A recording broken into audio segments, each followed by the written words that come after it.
La tragedia de Marilyn Monroe no fue su temprana muerte, sino haber nacido en un mundo que la exigía ser un fantasma antes incluso de poder ser mujer. Para comprender al icónico rubio que aún pervive en el imaginario colectivo, primero hay que mirar más allá de las capas de peróxido y Max Factor a una época en la que simplemente era Norma Jean Mortenson, una niña de luz fragmentada y sombras profundas y resonantes. Nacida el 1 de junio de 1926. Su llegada al mundo ya era un enigma complejo. Su madre, Gladys Pearl Baker, era una mujer cuya vida era una sucesión de cortes abruptos y escenas perdidas. Gladys trabajaba como montadora de negativos, un trabajo que la obligaba a fragmentar las historias de otros mientras su propia vida se desmoronaba. Se casó joven con tan solo 15 años, con un hombre casi 10 años mayor que ella. Ese matrimonio terminó en un divorcio amargo y doloroso que vio cómo sus hijos eran llevados a Kentucky, dejando a Gladys con un vacío que jamás pudo llenar del todo. Para cuando Norma Jean llegó, Gladys había sobrevivido a un segundo matrimonio fallido con Martin Edward Mortenson, cuyo nombre figuraba en el certificado de nacimiento, aunque no era el padre. Durante casi un siglo, la identidad del padre biológico de Marilyn fue uno de los mayores misterios sin resolver de Hollywood, un secreto enterrado bajo capas de vergüenza y silencio. No fue hasta 2022 que una prueba de ADN finalmente reveló la verdad, señalando a Charles Stanley Gifford, un hombre con quien Gladys había tenido una breve y discreta aventura. Marilyn creció preguntándose de quién había heredado los ojos, una falta de identidad fundamental que definiría su búsqueda de amor a lo largo de su vida. Los primeros años de Norma Jean fueron engañosamente estables, pero se trataba de una estabilidad cimientos inestables. Gladys, lidiando con las exigencias de la maternidad soltera y la creciente opresión de la pobreza, confió a su hija al cuidado de Albert y Ida Bollender, padres adoptivos evangélicos en la tranquila zona rural de Hawthorne. Durante un tiempo, la vida fue sencilla, marcada por la rígida moral de la iglesia y el aire polvoriento de un pequeño pueblo de California. Pero la paz duró poco. En 1933, Gladys hizo un intento desesperado por recuperar a su hija comprando una pequeña casa en Hollywood. Fue un sueño de vida doméstica que duró apenas un año. En 1934, la oscuridad finalmente se cernió sobre ellos. Gladys sufrió una crisis nerviosa catastrófica que finalmente fue diagnosticada como esquizofrenia paranoide. Fue un momento traumático que atormentaría a Marilyn para siempre la imagen de su madre, siendo llevada a una sala de hospital estéril, dejándola sola en un mundo que de repente no tenía lugar para ella. A partir de ese momento, Norma Jean se convirtió en pupila del Estado, una niña que no pertenecía a nadie y a todos a la vez. Una amiga de Gladys llamada Grace Goddard intervino para controlar el caos, pero los años siguientes fueron un vertiginoso carrusel de hogares de acogida e instituciones frías. Fue durante este período de abandono que Norma Jean comenzó a tartamudear. Su voz se atascaba en las palabras que desesperadamente quería decir una manifestación física de su fractura interna. Se retrajo un fantasma que vagaba por el hogar de huérfanos número 2 de Los Ángeles, sintiendo el peso pesado y frío de no ser querida. El cine se convirtió en su único santuario. Bajo la luz parpadeante de una sala de cine oscura, el mundo sombrío y gris del exterior se desvaneció. No solo observaba a las actrices en la pantalla, las estudiaba. Veía en su glamour una armadura, una forma de ser vista sin ser tocada. Para cuando llegó a la adolescencia, el deseo de convertirse en actriz no era solo una ambición, era una estrategia de supervivencia. Quería ser otra persona, cualquiera para no tener que ser la chica con la madre esquizofrénica y el padre ausente. El destino intervino de la forma más insólita en 1942. El marido de Grace Goddard fue trasladado a Virginia Occidental y debido a las leyes de protección infantil, Norma Jean no pudo acompañarlo. La solución fue tan radical como desesperada el matrimonio. Poco después de cumplir 16 años, se casó con el vecino James Dougherty, de 21 años. Abandonó el instituto, cambió los libros por un delantal e intentó adaptarse al papel de ama de casa en los suburbios. Pero la unión no la satisfacía. Era una jaula silenciosa para un espíritu que ya empezaba a anhelar algo más. Cuando Dougherty se alistó en la Marina Mercante en 1943, Norma Jean se quedó atrás trabajando en una fábrica de municiones en Van Nuys. Fue allí, entre la grasa y el rugido de la maquinaria, donde apareció por primera vez la imagen de Marilyn. Un fotógrafo llamado David Conover, enviado por el capitán Ronald Reagan para capturar imágenes de trabajadoras y levantar la moral, la descubrió. No vio a una obrera. Vio a una estrella. Ninguna de esas primeras fotos se utilizó para su propósito original, pero la lente ya estaba encendida y nunca más se apagaría. En contra de los deseos de su marido, se adentró en el mundo del modelaje y finalmente firmó con la agencia Blue Book Model Agency. La industria reconoció de inmediato que no tenía el físico adecuado para la alta costura. Su figura era la de un modelo masculino ideal para las chicas pin-up y los anuncios publicitarios. Emprendió una transformación tanto química como psicológica. Se alisó el cabello y se lo tiñó de un rubio platino brillante, el color que se convertiría en su sello distintivo, un faro en la noche de Hollywood. A principios de 1946 ya había aparecido en 33 portadas de revistas. Se estaba convirtiendo en un producto, un sueño creado en un cuarto oscuro. En junio de ese año firmó con una agencia de actores y tras varias entrevistas fallidas consiguió una prueba de cámara en 20th Century Fox. Darryl F. Zanuck, director del estudio, no quedó impresionado, pero un ejecutivo llamado Ben Lyon vio su potencial. Bajo su tutela, adoptó el nombre de Marilyn Monroe, Marilyn, por la estrella de Broadway, Marilyn Miller, y Monroe, por el apellido de soltera de su madre. El divorcio de Dougherty llegó poco después. La ama de casa había muerto y la diosa estaba naciendo. Sus primeros años en Fox fueron una lucha constante por papeles secundarios e inseguridad permanente. El estudio inicialmente se negó a renovar su contrato considerándola demasiado tímida e inestable. Pero Marilyn estaba poseída por una ambición silenciosa, pero feroz. Estudió en el Actors Lab, hizo contactos y encontró poderosos aliados, incluido el ejecutivo de Fox, Joseph M. Schenck. Su conexión con él la llevó a una breve etapa en Columbia Pictures, donde la moldearon a imagen y semejanza de Rita Hayworth.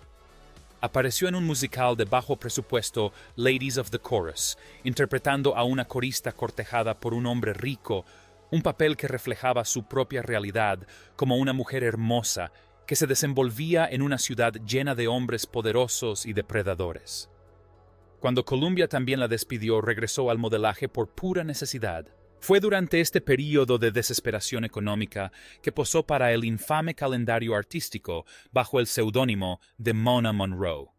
Le pagaron $50 por mostrarlo todo, sin saber que esas imágenes serían algún día el catalizador de su estrellato mundial.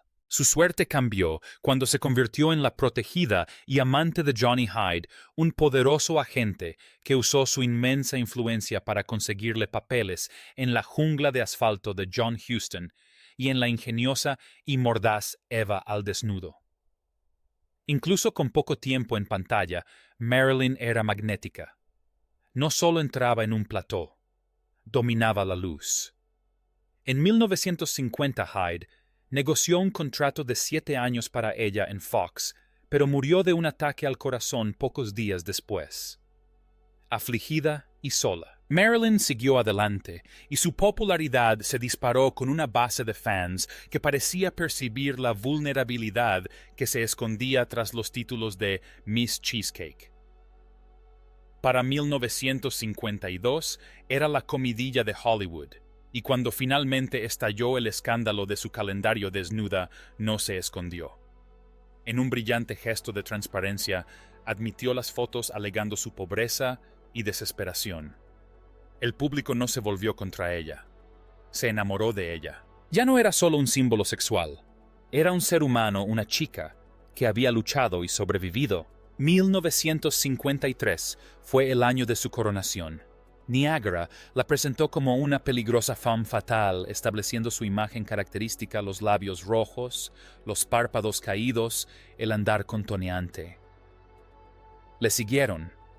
Los caballeros las prefieren rubias, y cómo casarse con un millonario, consolidándola como el arquetipo de la rubia tonta, un papel que interpretó con una inteligencia subversiva y pícara que muchos pasaron por alto. Era el principal símbolo sexual del mundo, pero la fama era un arma de doble filo. Detrás de las cámaras, comenzaba a tener problemas. Los demonios personales de su infancia, el miedo a la esquizofrenia que se había llevado a su madre y la inmensa presión del sistema de estudios comenzaron a pasarle factura. Recurrió al abuso de sustancias para lidiar con la ansiedad, lo que la ganó la reputación de ser difícil en el set impuntual, olvidadiza de sus diálogos y paralizada por la inseguridad. Su vida personal reflejaba el caos de su carrera. En un intento desesperado por encontrar estabilidad, se casó con la leyenda del béisbol Joe DiMaggio en 1954. Fue la unión de dos íconos estadounidenses, pero estaba condenada al fracaso desde el principio. DiMaggio quería una ama de casa tradicional. Quería protegerla del mundo, mientras que el mundo quería devorarla. La tensión alcanzó su punto álgido durante el rodaje de la icónica escena de la rejilla del metro para la película. La tentación vive arriba. Mientras miles de personas veían cómo se le levantaba la falda, los celos de DiMaggio estallaron. El matrimonio duró menos de un año. Marilyn, ansiosa por ser tomada en serio como artista, huyó a Nueva York para estudiar en el Actors Studio con Lee Strasberg. Fundó su propia productora, libró una batalla legal contra Fox y finalmente consiguió un contrato que le otorgó un control creativo sin precedentes. Se casó con el dramaturgo Arthur Miller en 1956, un matrimonio que muchos consideraron la unión perfecta entre la mente y el cuerpo. Pero ni siquiera esta unión pudo salvarla. Sufrió problemas de salud, abortos espontáneos y una creciente dependencia a los medicamentos.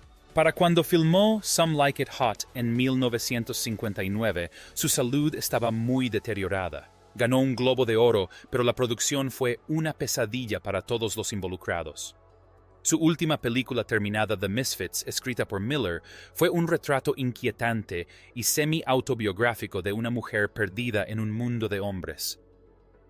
El matrimonio con Miller se desvaneció durante el rodaje y Marilyn quedó a la deriva una vez más. Fue hospitalizada por depresión en 1961, encontrando consuelo solo en la amistad de Joe DiMaggio y Frank Sinatra.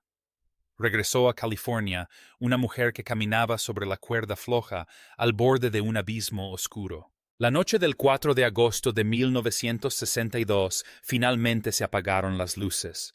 Su ama de llaves, Eunice Murray, encontró la puerta del dormitorio cerrada con llave. Cuando el psiquiatra Ralph Greenson logró entrar, encontró a Marilyn muerta en su cama con el auricular del teléfono apretado en la mano. El informe toxicológico reveló una intoxicación aguda por barbitúricos. El forense dictaminó que se trataba de un probable suicidio, un veredicto que el mundo ha cuestionado durante más de 60 años. La versión oficial de una estrella solitaria y deprimida que se quitó la vida nunca bastó para quienes conocían las dinámicas de poder de Hollywood y Washington. Frank Sinatra, quizás su confidente más cercano en sus últimos años, fue uno de los muchos que se llevaron a la tumba la creencia de que Marilyn Monroe había sido silenciada. Tony Opedisano, antiguo representante de Sinatra, reveló más tarde que Sinatra albergaba profundas dudas sobre el accidente. Para Sinatra, Marilyn no representaba un riesgo de suicidio. Era una mujer que estaba comenzando una reconciliación con Joe DiMaggio, una mujer que anhelaba un regreso triunfal. Pero también era una mujer que sabía demasiado. Marilyn había compartido sus secretos más íntimos con Sinatra, incluyendo los detalles de sus romances con el presidente John F. Kennedy y su hermano Robert F. Kennedy. Los hermanos la habían excluido una vez que los lazos románticos se convirtieron en un lastre político y ella sintió el frío dolor de su abandono. El fin de semana anterior a su muerte, Marilyn pasó tiempo en el Cal Neva Lodge, un lugar propiedad de Sinatra y frecuentado por la mafia. Según los rumores que Sinatra siguió durante años, Marilyn planeaba una rueda de prensa para la semana siguiente. Quería anunciar su reconciliación con DiMaggio, pero existía el temor de que revelara la verdad sobre su relación con los Kennedy. Sinatra estaba convencido de que si no hubiera planeado esa rueda de prensa, habría sobrevivido. Su abogado Mickey Rudin y sus contactos en la mafia, entre ellos Sam Giancana y Johnny Rosselli, apuntaban a una versión más oscura. La teoría era que Marilyn había sido silenciada deliberadamente para proteger el legado de los Kennedy. Sinatra creía que Robert Kennedy, en colaboración con sus enemigos como Jimmy Hoffa, había orquestado un plan para eliminar la amenaza que ella representaba. El método, según estos informes sombríos, consistía en un supositorio de barbitúricos letal administrado mientras estaba inconsciente, un método que no dejaría marcas de inyección evidentes y parecería una sobredosis. La obsesión de Sinatra por descubrir la verdad lo llevó a contratar investigadores privados y a examinar minuciosamente sus historiales médicos y telefónicos durante décadas. Acusó en secreto al Departamento de Policía de Los Ángeles de complicidad en un encubrimiento disfrazando un asesinato político como una trágica sobredosis de drogas. Para Sinatra, Marilyn fue víctima de un atentado organizado por los mismos poderosos en quienes había confiado. Quedó atrapada en un fuego cruzado entre la Casa Blanca, la mafia y los sindicatos, una mujer frágil que se había convertido en un peligroso secreto. Ya fueran las pastillas que tomaba o los secretos que guardaba lo que la mató. El resultado fue el mismo. La rubia explosiva se extinguió en la cima de su belleza, dejando un legado que tiene tanto de misterio como de cine.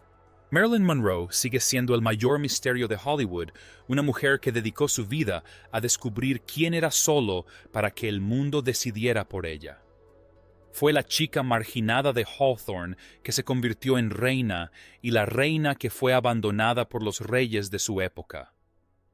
Joe DiMaggio, el hombre que intentó protegerla de la fama, envió rosas a su tumba cada semana durante 20 años cumpliendo una promesa que ella le había hecho.